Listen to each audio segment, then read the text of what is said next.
What's going on, guys? Welcome back. It's been a while since you've heard my voice. If you've listened to all those videos, we'll get into that later, but do me a favor, like button, subscribe button, criticism in the comments section, Twitter, Shutdown Safety is my username. This is going to be a rather long video, I'm sure, because I want to reflect back on the E3 trip, go over a few things with you guys based on some feedback I've gotten, but first and foremost, understand that trip was facilitated by you guys and the support that you give me. Thus, I dedicated a lot of my time and resources into getting content to share with you.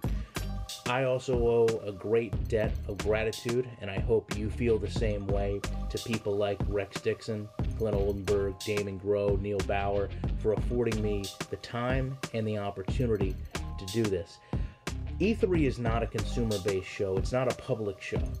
It's essentially a business and media gathering, so I hope you can respect that all three of those guys took time away from the trade show floor to provide me content solely to be passed back along to you.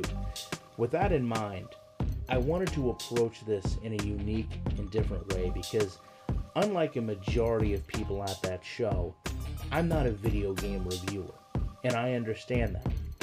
You don't come to my channel for a video game review on a scale of 1 to 10 or a scale of 1 to 5. That's why I was careful to not be heard in any part of those videos. I think Clint may have acknowledged my presence a time or two, but particularly with Rex and Clint, I felt it was imperative to give them direct time to speak to you the same way I do. Those are honestly videos made for the community, from your input, directly from the developers. In reality, I was really just the fortunate one to sit there, hold the camera, hit the record button. I really had no place, in my opinion, in those videos apart from being the presenter. And that's why I elected to release a number of Damon's videos, given the circumstances around Montana 16 with the mobile release, before I came out and shared my thoughts with you, because I know you appreciate and hopefully respect my opinion, but I also felt the community deserved to hear it from him first. Apart from that, the last year, Madden 15, moving forward, Madden 16, I'm going to have ample time to discuss at length my thoughts on gameplay. Much of those videos individually focus on specific things.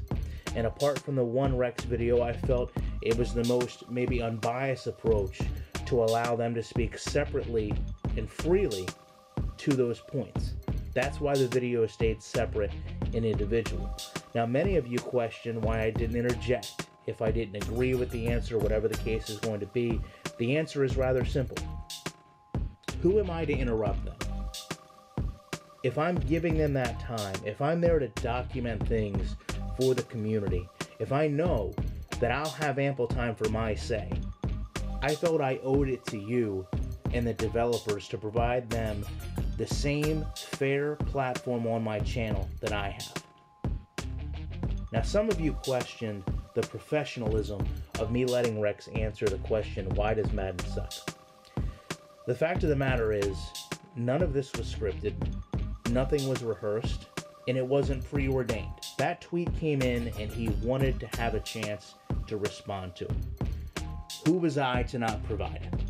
If nothing else, let's take that as an indictment that he doesn't run from criticism. I know that he doesn't have the social media presence that someone like Clint Oldenburg does, but the fact of the matter is he placed that video on his own personal Facebook account. And just to clear one thing up, he misspoke in the one video and he asked me to come and correct it the following day. There is not going to be a Madden 16 demo. I know that he said there would be, but there will not. To that point, being transparent, I have been told I will get a review copy of Madden 16 again this year, the same as I did with Madden 25.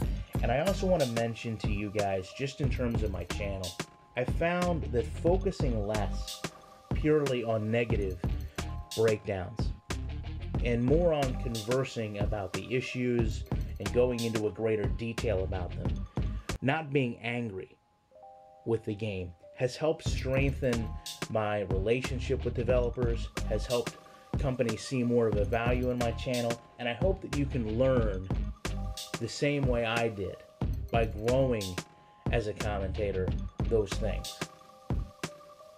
You know, Clint and I have always gotten along very well. He went over a lot of changes made with Madden 16 based on my videos. He actually humbled me a bit and talked about some presentations he had internally provided EA that he used my content in. And I think moving forward, both him and I see the value in showing changes breakdowns like mine can create in the game. Because certainly there's more than just myself that bring up these issues. But I wouldn't rule out him and I maybe working together in the future, and there's going to be an example of that coming down the pike rather soon. Finally, probably what most of you want to hear is my thoughts on Montana 16. I was just a setback about the mobile first announcement as you guys were, and I realized it changed a lot of people's stance on the game and perhaps alienated some of you. I respect that you're angry about it.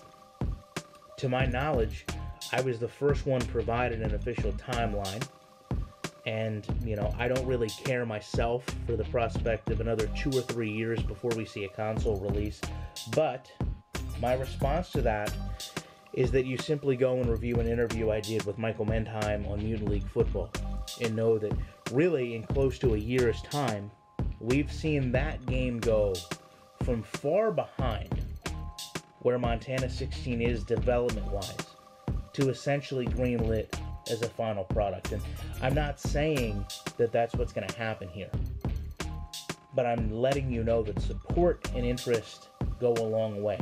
Now, sadly, much of that interest happened to be negative, but I think subsequently it affects how these videos are perceived. But what I didn't change was my commitment to our community, because again, it's your support that got me to interview those developers, and it's not something that I took lightly. It was also my responsibility to show you that footage, even though some of you maybe don't want to see it now.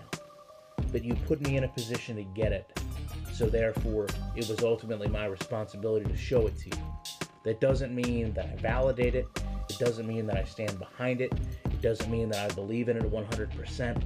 It just means that you provided me the opportunity to be a vehicle to provide it to you, and ultimately I owed it to you to continue that part of the agreement.